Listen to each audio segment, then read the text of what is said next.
Boa noite, eu sou a pastora Edna, estamos aqui mais uma vez, trazendo uma palavrinha, uma porção do dia, né? A de ontem não serve para hoje, tem que ser todos os dias, o maná tinha que vir todos os dias. E que você possa receber essa palavra no teu coração. Nós vamos falar hoje sobre José, sobre o governo, está em Gênesis 37, eu tenho certeza que Deus vai falar com você.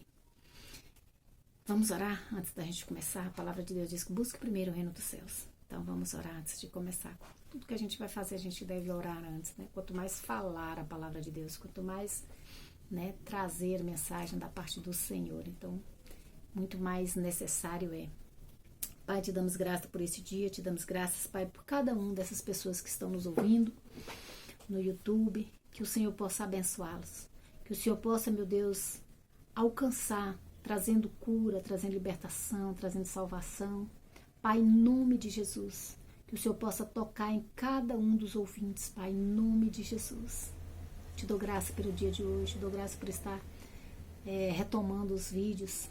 O Senhor me motivou, se eu tenho seus métodos. Obrigada, Paizinho, pelo cuidado, pelo teu zelo. Meu Deus, faz com que esses vídeos cheguem nas pessoas que realmente precisam ouvir e que essa mensagem chegue no coração de cada um, Pai, em nome de Jesus. Cada um possa se sentir motivado, que possa ouvir, possa compartilhar, possa dar o seu like, para que outras pessoas possam ouvir esta mensagem, Pai. Faz com que essa mensagem chegue ao ouvido daqueles que realmente precisam ouvir. Obrigada por este dia, obrigada pela tua bondade, pelo teu amor. Obrigada, Paizinho, até aqui o Senhor tem nos ajudado, até aqui o Senhor tem sido conosco, até aqui não tem nos faltado nada. Continue sendo conosco, Paizinho. Nossos olhos estão no Senhor e sempre há de permanecer no Senhor. Que nós nunca venhamos a nos desviar, nem para a direita, nem para a esquerda, mas que possamos, ó Deus, seguir em retidão. Nós queremos, ó Deus, alcançar, ó Pai, a nossa vitória em todas as coisas e a salvação. Por isso te damos graça nesse dia de hoje, por tudo que fizeste no Calvário por nós, pelo tão alto preço que pagou por nós, pelo tão alto preço, Senhor, que nos comprou, preço de sangue. Obrigada, Pai. Assim, meu Deus, fala conosco através dessa mensagem, que essa mensagem possa falar ao coração de cada um de nós, ao meu e ao dos ouvintes também, que eles possam ser abençoados, que a boa mão do Senhor seja com cada um, que a boa mão do Senhor seja com eles, com tua casa, em nome de Jesus. Amém. Gênesis 37 diz assim: José vendido pelos irmãos. Habitou Jacó na terra das peregrinações de seu pai, na terra de Canaã. E esta é a história de Jacó. Tendo José 17 anos, a história de Jacó, mas vai falar de José, porque a bênção, né, às vezes do pai vem através do filho, que é o que aconteceu com a vida de José. Jacó foi abençoado através da vida do seu filho. Muitos pais são abençoados através da vida dos seus filhos. Que você possa ser um filho que abençoe seu pai. Tendo José 17 anos, apacentava os rebanhos com seus irmãos, sendo ainda jovem. Jovem, quando fala assim, sendo ainda jovem, a gente vê logo, né? O jovem é diferente, o jovem ainda falta maturidade, ainda falta crescimento, ele é impulsivo, ele quer as coisas muito rápido, ele quer que as coisas aconteçam muito mais rápido. Então o jovem, ele é muito mais impulsivo. A gente, quando vai chegando a uma certa idade, a gente vai aprendendo a ter mais tranquilidade, a ter mais calma, a ver as coisas por outro ângulo ou por vários ângulos. Mas o jovem não, o jovem ele é impossível. José era jovem, né? E sendo ainda jovem, acompanhava os filhos de Bila e os filhos de Zipa, mulheres de seu pai, e trazia más notícias deles a seu pai. Eu já fiz um vídeo falando sobre José, mas esse nós vamos falar de governo. Então é um pouco diferente daquilo que a gente... É uma outra mensagem. O 3 diz: Ora, Israel amava mais a José que a todos os seus filhos, porque é filho da sua velhice, e fez-lhe uma túnica, talar de mangas compridas. Vendo, pois, seus irmãos que o pai o amava mais que a todos os outros filhos, odiaram-no e já não lhe podiam falar pacificamente. Teve José um sonho, relatou a seus irmãos, por isso o odiaram ainda mais. Bom, aqui é a história de José, a história de Jacó, mas a vida de José, né? Que fala assim, a história de Jacó, mas tendo José, porque começa a história falando que a história de Jacó contando a vida de José, exatamente por isso, porque José é que Jacó ia ser abençoado através da vida do seu filho. Mas o que acontece? Ele foi vendido pelos seus irmãos, ele era íntegro, um filho amado, o filho do pai. Às vezes a pessoa tem vários filhos e tem aquele que é preferido. Por que é preferido? Porque ele tem afinidade. Cada pessoa tem isso, né? Os pais falam, não, a gente ama por igual. Mas tem aquele que tem mais afinidade, tem aquele que está mais perto, tem aquele que tem algo que é mais próximo do pai, é mais próximo da mãe.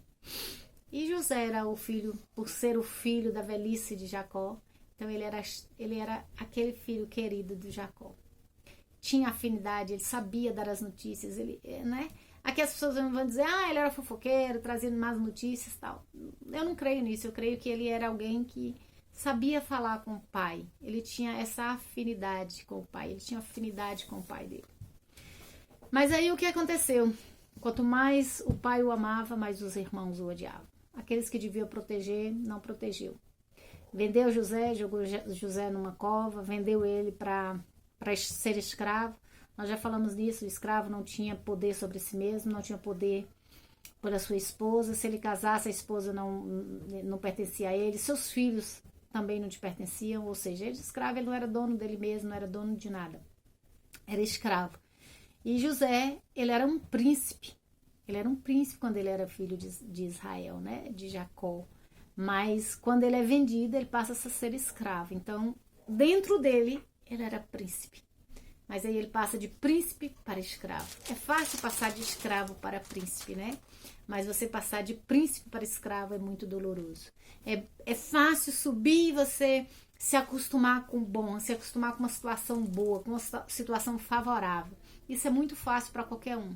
Mas difícil é você cair. Difícil é você descer e se acostumar com o que ficou lá embaixo. É você descer os degraus da vida e ver que você está nos degraus mais embaixo.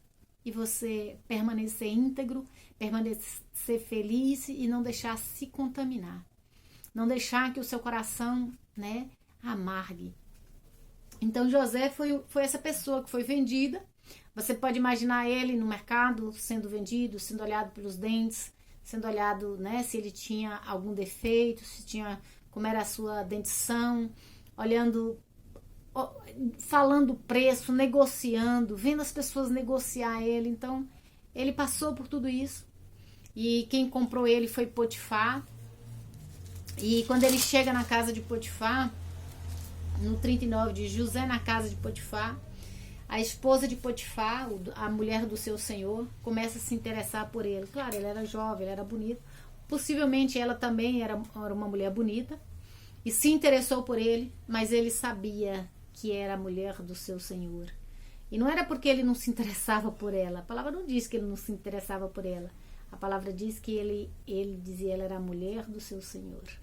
Claro que o diabo não ia levar alguém para ele que não fosse bonita. O diabo não tenta com aquilo que a pessoa não gosta. O diabo vai tentar com aquilo que realmente a pessoa ia achar agradável, né? Ela devia ser uma mulher muito arrumada, muito cheirosa, uma mulher bonita, uma mulher fina. Então tinha muitos atributos que poderiam chamar a atenção de José. E ele passaria a ser a amante do seu dono, né? Amante do... Não era uma posição, era uma posição. Então não era algo que podia dizer assim, era desagradável para o mundo, né? Era uma oferta bem tentadora. Mas quando ela tenta agarrá-lo, ele deixa a túnica, deixa tudo para trás e sai correndo. Ou seja, ele não caiu. Mesmo com tudo isso, ele não cai. Mas aí, claro que o seu senhor chega e ela conta aquela história que ele tinha agarrado ela e tal, e ele vai preso. Então chega na casa de Potifar, ele governa. É disso que eu queria que você entendesse. Onde José entrava, José governava. José entra na casa de Potifar, ele governa. Porque Deus era com ele. E tudo que ele fazia prosperava. Tudo que ele fazia dava certo. Mas, pastora, eu tenho andado na casa do Senhor, eu tenho servido ao Senhor com integridade. Mas nem tudo que eu faço prospera, nem tudo que eu faço dá certo. Por mais que eu tente, as coisas não têm dado certo na minha vida. é porque a sua mente ainda está travada. E a gente continue assistindo os vídeos. Tem vários vídeos falando sobre isso, como destravar a nossa mentalidade. Às vezes não é algo, às vezes a gente fala, é uma maldição hereditária. Pode ser palavras, pode ser situações, pode ser dívidas, pode ser palavras que você falou, que mais pra frente a gente pode fazer um vídeo só sobre isso. Mas o que acontece quando, uma das coisas que realmente acontece, que Deus falou muito comigo em relação a isso aqui, se governe. Porque a hora que você se governar, Deus te coloca para governar outros. Você não pode governar, você não pode entrar em governo se você não se governa. Se você não governa o seu dinheiro, se você não governa a sua boca, se você não governa as suas emoções, se você não se governa, você não pode governar. Veja José foi tentado, mas ele não caiu. Ele não caiu, ele não deixou, ele se governava, ele mostrou o quanto que ele se governava. Ele entra para a cadeia, ele vai para a prisão, José na prisão, está em Gênesis 40. Passadas essas coisas, aconteceu que o mordomo do rei do Egito e o padeiro ofenderam o seu senhor, o rei do Egito. Indignou-se o faraó contra os seus 2 oficiais, o copeiro-chefe e o padeiro-chefe, e mandou detê-los na casa do comandante da guarda, no cárcere onde José estava preso. José estava preso e mesmo lá, José governava. Mesmo dentro da prisão, José governava. E lá eles vão ter um sonho, José vai interpretar os sonhos, vai falar para um deles, quando você sair daqui, lembre-se de mim, mas eles não se lembram. Mas Deus não se esquece de você, é bom você lembrar disso, né? Que as pessoas podem se esquecer de você, mas Deus nunca vai se esquecer de você. Deus nunca esquece de você. Deus nunca esqueceu das suas orações, as suas petições. Algumas coisas estão travadas, mas não significa que você não vai receber. Às vezes falta o seu entendimento, umas chavezinhas na sua cabeça, virar para que as coisas aconteçam, para que as coisas realmente venham acontecer na tua vida. Às vezes a chave está na nossa mentalidade, nas nossas crenças erradas, naquilo que a gente começa a pensar que vai dar errado, nos nossos medos, né? A gente foca no medo, a gente foca no fracasso, esquece de focar mesmo, colocar os nossos olhos mesmo na vitória. Vitória é para aquele que crer na sua vitória. A vitória não é para quem acha que, talvez, não sei, não. A vitória é para quem crer na sua vitória. Você crê nela? Então, José teve sonhos, José interpretou os sonhos para os irmãos, por isso ele foi mais odiado, venderam ele por isso, mas ele nunca deixou de sonhar e ele continuou pensando nos sonhos, nas promessas de Deus para a vida dele. E eu creio que mesmo ele dentro da prisão, ele nunca se esqueceu das promessas de Deus. Nunca esqueceu dos sonhos que Deus tinha dado para ele. 2 sonhos, na verdade. E os sonhos falavam que Deus colocaria ele, daria honra a ele, honraria ele. Naquele sonho interpreta, não precisava nem, né? Quando ele conta pro pai, o pai fala, será que eu e a sua mãe se dobrará diante de ti, meu filho? Que sonho é esse? E os irmãos, claro, né? Odiaram ainda mais. O sonhador, né? O José era o sonhador. Talvez zombaram dele, talvez criticaram, né? Possivelmente, como os irmãos. Mas ele continuou crendo nas promessas de Deus. E o que Deus quer dizer? Onde José entrava, José governava. E o que José tinha de especial para onde ele entrasse, ele governasse? Exatamente isso. Ele se governava. Aquele que se governa pode ser governo. Aquele que primeiro se governa. Para você ser governo, você precisa primeiro se governar. Vamos pensar, quando Deus me deu essa palavra, eu estava aconselhando uma pessoa com problema de alcoolismo. E Deus me deu essa palavra na hora que eu estava falando com essa pessoa. E Deus disse, quem não se governa, não pode governar. Vamos pensar, alguém que bebe, a bebida o controla. A bebida que te governa. Quem usa droga, a droga que te governa. Eu parei de beber café depois dessa mensagem, que eu disse, eu bebia muito café. Eu bebia uma garrafa de café de manhã, de tarde eu bebia muito café. Eu disse, o café não pode me dominar, não pode me governar. Parei de tomar café quando Deus me falou essa mensagem. Eu falei, o que pode me governar? Eu falei, tem algo que realmente eu bebo muito e que me controla muito, assim, eu sinto falta. Mas por incrível que pareça, não senti mais falta de café de quando Deus me falou e eu parei de beber. Então, não estou tomando café. E se eu voltar alguma vez a tomar café, eu vou tomar. Realmente é só o café da manhã e pronto. Não vou ficar tomando café para que o café me domine, né? Então a gente tem que dominar. A gente é que tem que dominar as coisas. Tem pessoas que compra o tempo todo. Onde entra, o que vê, compra. Então, o que está dominando ele? A compulsão, o dinheiro domina, né? Às vezes as pessoas comem e perguntam, às vezes até engorda, fica com sobrepeso e se pergunta por quê, né? E aí é você que talvez não está sabendo se governar, ok? Tem muitas formas, né? Muitas coisas. Tem gente que a luxúria é o governo de algumas pessoas, tem gente que faz muitas plásticas, está governada pela beleza, pelos padrões mundanos. Tem muita coisa que a gente precisa rever, né? Tem muitas coisas que governa a vida das pessoas, que as pessoas falam, eu não vivo sem isso, eu não vivo sem isso, né? Então, quando você fala eu não vivo sem isso, tem que ter cuidado. A gente tem que entender que quem nos governa é Cristo. Entende? Então José interpreta os sonhos de Faraó depois de Faraó ter sonhado. Ficou muito angustiado com seus sonhos. O copeiro, o padeiro, esqueceram dele, né? Um foi pra forca, não ia lembrar dele mesmo. Mas o outro que foi o copeiro que voltou para casa do rei, né? Do Faraó, poderia ter lembrado dele, mas não se lembrou. Então o sonho do padeiro-chefe, vendo o padeiro-chefe que a interpretação era boa, disse a José, eu também sonhei e eis que 3 cestos de pão alvo que estavam sobre a cabeça.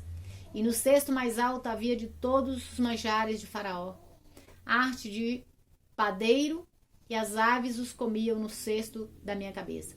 O padeiro-chefe é o que morre, né? E o copeiro é o que volta para sua posição. O copeiro foi quem José falou, se você voltar para o Faraó, você lembre-se de mim, que está lá no 40:21. Ao copeiro-chefe reintegrou no seu cargo, no qual dava o copo na mão de Faraó. Mas ao padeiro-chefe enforcou como José havia interpretado. O copeiro-chefe, todavia, não se lembrou de José, porém ele se esqueceu. Então, tem o copeiro-chefe e o padeiro-chefe. O padeiro vai para a forca e o copeiro volta para sua posição. Então, passa-se mais 2 anos. Passa 2 anos completos. Faraó teve um sonho, parecia-se achar-se ele de pé junto ao Nilo. Aí ele vai contar que as vacas, sonhou com 7 vacas formosas, gordas, que comia 7 vacas magras. E o mais interessante disso é porque ele fica muito angustiado, né? Tem sonhos que a gente angustia e a gente sabe que Deus está falando com a gente. E às vezes a gente fala o que Deus quer falar com a gente nisso aqui. Às vezes Deus traz a interpretação muito claramente, a gente não tem dúvida. Mas tem coisas que, né? Então o Faraó ficou angustiado com aquilo ali. Ele sabia que aquele sonho tinha uma interpretação. E qual era a interpretação? Então ele manda buscar todas as pessoas, né? Manda buscar quem contasse, quem era, como era o sonho. Então respondeu-lhe José, não está isto em mim, mas Deus dará resposta favorável ao Faraó. Depois do padeiro ter dito, olha, eu conheço, quando eu estava preso, tinha uma pessoa presa lá que me interpretou meu sonho, interpretou também o do padeiro. E todos os dois aconteceu a mesma coisa. Só agora ele veio lembrar, né? 2 anos depois. E aí o faraó manda chamar ele, claro, tira as vestes, né? Manda dar um banho. E aí entra a parte que nos cabe. A parte que Deus quer fazer com você. Deus quer tirar essas vestimentas de cárcere, de prisão. Às vezes a gente fica muito tempo aprisionado no passado, aprisionado nas perdas, aprisionado nos prejuízos, aprisionado, sabe, em coisas que já ficou para trás. Quando José sai da cadeia, o faraó diz, dá um banho, veste novas roupas, né? Depois ele coloca um anel, dando a ele autoridade. E quando ele interpreta o sonho, o faraó fala, onde é que eu vou encontrar alguém tão sábio quanto ele? Você tem a sabedoria de Deus. Dentro de você já está toda a sua capacidade. Porque o Senhor habita dentro de você. Dentro de você já está tudo o que você precisa. Porque o próprio Deus habita dentro de você. Você só precisa confiar, parar de ter medo e deixar que Deus realmente te domine. Deixar que coisinhas te domine. Deixar que tudo que você vê, tudo que você quer, você precisa aprender a administrar o seu dinheiro, administrar o seu tempo, administrar o que você come, administrar até o que você veste, você precisa aprender a administrar. Entende? Se você quer ser como o príncipe, tira as vestimentas de derrotado, tira as vestimentas de fracassado, tira essas vestimentas. Vista-se como o vencedor que você quer ser. Porque você já é. No Calvário, Jesus já conquistou as nossas vitórias, então já somos vencedores. Tira essas vestimentas de miséria, de dor. Tira essas vestimentas. Se vista como um vencedor, que é o que você é. Se veja como um vencedor. Para de olhar para o seu passado, para de olhar para a derrota. Imagina se José ficasse olhando, quando os irmãos de José, olha para você ver, o tempo passa, os irmãos de José vêm. Os irmãos de José, quando o pai morre, fala agora ele vai acabar com a gente. Ele fala, não. Eu vim na frente, o Senhor me mandou na frente para que todos salvassem. Então não deixe que nada nem ninguém amargue o seu coração. Não deixe que nada nem ninguém atinja o seu coração. Deixe o teu coração limpo para que Deus possa fazer a obra, para que Deus possa te honrar, para que Deus possa te colocar como autoridade. José na casa de Potifar, ele era autoridade. José na cadeia, ele era autoridade. José, quando entra no palácio do rei, ele era autoridade do faraó. Então Deus quer te colocar como autoridade, mas se governe primeiro. Não deixe que coisinhas te governem, não deixe que as emoções te governem, não deixe que, sabe, que as suas vontades passageiras te governem. Pega a palavra de Deus, se firme na palavra de Deus. Deixa Deus falar com você, deixa Deus fazer verdadeiramente a obra na tua vida. Creia na tua vitória, creia nas promessas de Deus. Deus não é filho do homem para mentir, nem homem para mentir, nem filho do homem para se arrepender. Deus é Deus. As promessas dele hão de se cumprir na tua vida. Ele é quem mais tem interesse em fazer com que essas promessas se cumpram. Não é você que tem interesse. É o Senhor que tem interesse que essas palavras, que essas promessas se cumpram. Que a palavra dele, da parte do Senhor para a tua vida, se cumpra. Deus quer te colocar como governo. Deus quer que você governa. Deus quer te colocar como governo. Mas você precisa se governar. Você precisa aprender, você precisa olhar para dentro de você e dizer o que está me impedindo de avançar. O que está me impedindo? Será que é o meu alto e baixo, uma hora eu creio, uma hora eu não creio? Ou será que eu não estou fazendo as coisas acontecer? Será que eu não estou administrando o meu tempo de maneira errada, jogando o meu tempo fora? Perdendo tempo demais com coisinhas?